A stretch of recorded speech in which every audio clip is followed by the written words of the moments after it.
2.5 years. That is how long I have waited to get this bloody car. Oh, it feels so good. Like, it feels refreshing. It's a new life in me.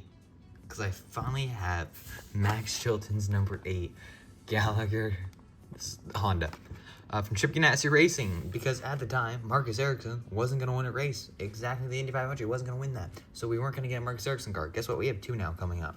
Well, we have the 500 now from 2022, and we have the 2023 podium pack, which he's going to have the beautiful Ice Spirits car. But at the time, I didn't know he was going to get on the podium, so I always wanted the Gallagher number 8 car. And I prefer the 2017 over the 2016 versions because the Honda kit looked a lot better than the Chevy kit on these cars. But I've waited too long for this thing. Let's just open this thing up. Oh, I am holding 2 years of waiting. 2 flipping years. That's all. You know, just 2 years. Nothing big there. So originally, hold up. Let's sneeze. I'm gonna have like a mid-sneeze. Originally, when COVID happened, I was introduced to the wonderful world of eBay Diecast and how expensive they are. I've gone over this thousands of times now, I feel like. And how I spent way too much money on like 12 cars, but it's fine. This is one of them. Good old, I think it was Gutswear that gave that had this one in stock. So yeah, I still don't get why on the DXC Pagano car that they like reversed these lines to go in front of the grandstand instead of behind. I think that was a mistake on their part, but still kind of weird that happened. Anyways, Max Chilton, here it is, his information. Yep, cool. Okay. You know what? He didn't even look that bad in Indy, like with Chip Ganassi. I forget what happened between those two parties to have Chilton not come back in 18, because I thought they wanted him back. That's what I would assume. That's what I heard and stuff. But you know, he finished 4th at the 500. That's the most notable race I guess he ever had. I was going to say he had a flip at Texas, but that was Connor Daly in the 59 car. But that was also when he wasn't even with the 8 car. I honestly don't remember much from him running in the 8 car, though. It's just kind of blanked my mind. But the car looks incredible still. On the Honda kit, though, it looks so much better. And the Kimball Trasiba car, I'm never going to pronounce that right, I don't think. Oh, here it is. I'm like sitting on like login and stuff right now. I probably should not be doing that. Let's just move that out of the way. Alright, so here's the Toshiba air kit. And I think it's just the shark fin.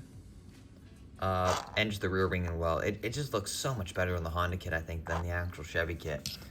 And I was going to buy the Kimball on the Honda kit, but it was like $20 instead of $20 plus like $30 shipping. Compared to like a regular $12 for the 2016. So I figured I'd go for that one instead. This one, it was the same price I went for the newer one, but yeah, it looks so good. It's incredible.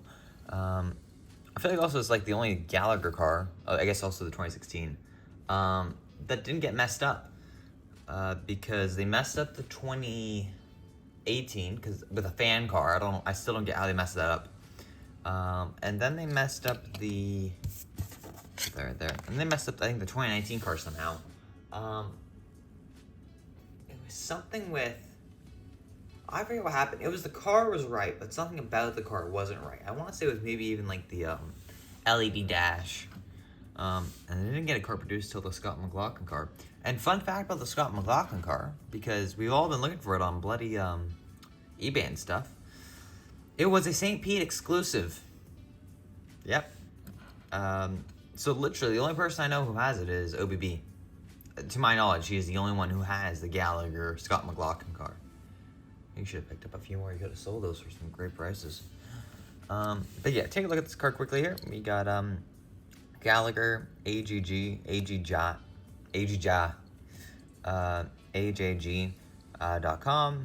8 Honda, Verizon Indycar Series, Dallara, Gallagher. What else we got? Got the Gallagher logo there on the winglet. Don't know what's going on with those little dots there. Couple contingency sponsors behind the wheel. Can't really read them though. AJG.com, Gallagher, AJG.com, Gallagher logo. We got Sunoco Fuel, Armstrong, It's not Armstrong. It's Armstrong, I think. That's the Gallagher Chip Ganassi Racing logo. That's the LED dash, Honda Horizon IndyCar Series, Honda. Big Gallagher logo. They should be calling themselves Gallagher Global with that logo. Cessna. And if you couldn't tell, once again, they are sponsored by Gallagher. There's a bit of a... something happened there with the rear pod. Also, I've always noticed, what's with the IndyCars and always having a lot of fuzz and hair and stuff on them? Yeah, I don't know. Are these the metal? These are plastic bumpers, aren't they? Yeah. I always forget which ones have the plastic rear wings and which ones have like the metal rear wings. I think it's the Chevys have a metal wing, but the wing bumpers, whatever you want to call those things, are plastic. This one's, I think, a full plastic wing. I don't know. I gotta memorize myself on that whole aero kit shenanigans, shamble stuff back in 2016, 2017. It was a crapshoot though. Nothing else major I can think about this car. Except for the big factor is I would actually recommend definitely picking this one up. Because it's number 8 car. And before Marcus Ericsson came along, we weren't going to get an 8 car for a very long time. But now we're getting 2. I still don't get why Ganassi doesn't get like regular 161st produced if your name isn't Scott Dixon. That just blows my mind. Scott Dixon's the only one who's getting a regular car made this year. Alex Palou, I get it, he's leaving the team now or whatever, so maybe that's why he hasn't gotten a diecast again. But like, why? We want an Alex Palou car, okay? I want a non-500 or race version Alex Palou 164. Especially that Ridgeline car, or the American Legion. Those cars are incredible. If not, put Marcus Armstrong. Oh, that's who's gonna replace Palou. Yeah, and they're gonna keep okay. Got it. I just realized Armstrong's probably gonna replace Palou in the 10 car, and then they're probably gonna put they could keep Sato in the 11 for ovals only, or they could find someone else. Maybe pick a Linus because JC should be running by now. Anyways, I just realized that, but it's a good looking car. The only thing that really makes me pissed off though is this bloody G. What is going on here? Again, on this side they were good, but they didn't think about like maybe like fixing the logo a bit, or I don't know. It just looks wrong actually like that. It looks like it's just like a misplaced decal with that car with the G on the back. Yeah, I don't know why the paint scheme as well. It just looks good. I get like this weird feeling from the front wing. I don't know why, but I do. I'm also realizing something. The 3 dots there, much more promising on that side. Prominent. I also don't know why they have those 3 dots. They're kind of dumb and useless. I really don't get why. That's there. And then once again, back to my rant about Chip Ganassi having weird names for every single one of their cars. Gallagher Chip Ganassi Racing. I'm sure that the sponsor has to buy into the team, but like it gets kind of weird, honestly. Every single card I have every trading card of each IndyCar diecast I have, all you see is the team sponsor, and then you see Chip Ganassi Racing.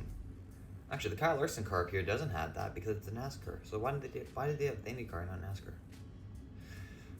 There's so many questions I could ask, but again, it's just such a good car, I feel like. And Max Chilton to get made diecast made. I guess he got 4 made, which is pretty good actually. But I don't know. I find it's just one of those cars that I feel like everyone should have at some point in their collection.